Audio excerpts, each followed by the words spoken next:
Hey, welcome back to the 5-Minute Strategist. So we spend a lot of time as business owners thinking about where we need to get to in our business, in our personal lives, as a person.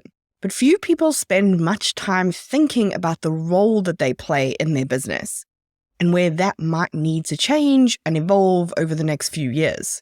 The CEO's role is one of many faces, but at the core of it has been an emphasis on strategic thinking. This is the part of leadership that thinks about long-term planning, setting the company's direction, making decisions that impact the future of the business and the people within it.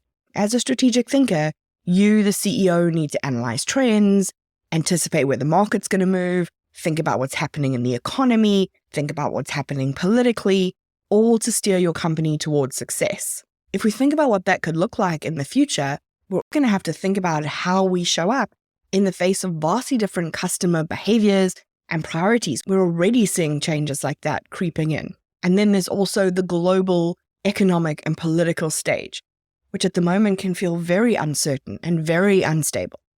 Another critical face of your role as CEO is the team leader. This is not just about you directing or managing employees, but actually leading them. So inspiring them, motivating them, driving them to reach that goal that you're looking for in your business. This part of your role is all about thinking about company culture, professional growth, collaboration, communication. And while the ability to lead a team that can work together efficiently is a skill that will continue to be valuable in the future, the post-pandemic remote work and digital landscape have reshaped how we think about work.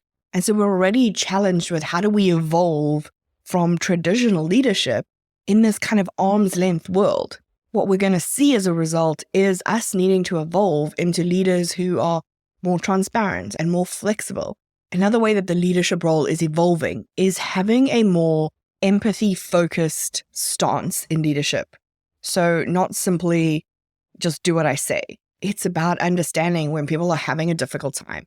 It's about making people feel seen, making people feel valued for showing up as they are. This means that you need to evolve your emotional intelligence and understand the EQ of yourself and your team and think about how that needs to develop. Another key face of our CEO role is the face of the company. You're the spokesperson for your business. You have to be what your business stands for, its values, its mission, its brand.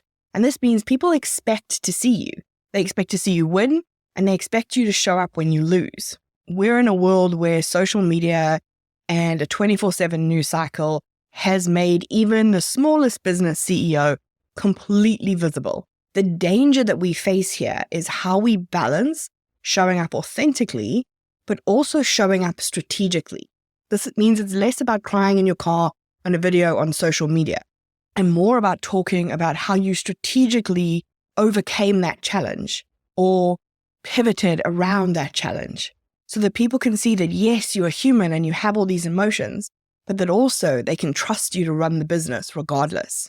And the inability to balance these two is why the word authenticity or the expression just be your authentic self gives people the ick these days, because they only see the personal suffering element of it and not what became of it. You're creating an open loop without that balance. One of the faces that I don't see a lot of in the small business space, but we're starting to see a lot of in the big business space, and so we can expect that trickle-down effect, is the CEO as the sustainability warrior. Sustainability is already a huge topic. And so as a CEO, you have to expect that you are going to be called on to talk about it. In order to be this sustainability warrior, you need to make business decisions that benefit your bottom line, but also contribute positively to society and to the planet. People want to see you lead by example. They want to see you integrate sustainability into your business strategy. And this is only going to become more important over time.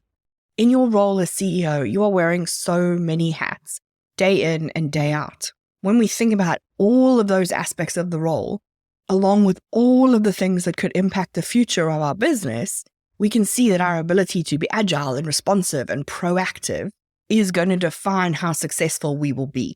This means we need to stay informed. We need to know what's happening in the big wide world. We need to be open to creativity and innovation. We need to be cultivating a team that is proactive and not just reactive. And we need to ask ourselves what skills and qualities we need to develop to be an effective CEO in the future. Because your ability to adapt to any changes that are coming in the future is going to affect you, your business, and your team.